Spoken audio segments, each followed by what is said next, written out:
मस्त वाटलं इथे येऊन मला की म्हणजे बघून येतं मला की मला वाटत नव्हतं की मी शिकेल.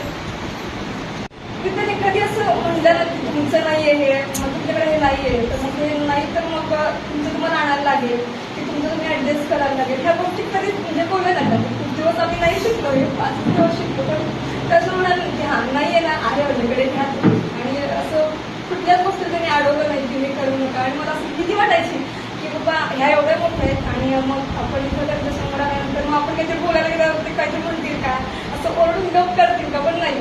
म्हणजे मी तर प्रत्येक गोष्ट एकदम इतक्या बारकीने प्रत्येक गोष्ट खूप बारकीने विचारायची की हे असं का, ते तसं का.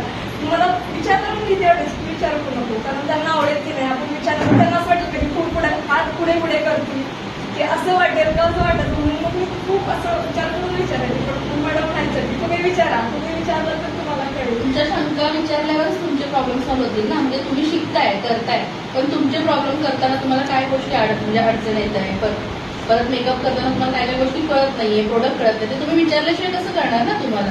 उलट तुम्ही जेवढं विचारणार ना तेवढे तुमच्या शंका निरसन होणार. नाहीतर मग परत तुम्ही घरी गेल्यानंतर मी तिथे येणार नाही तुम्हाला शिकवायला.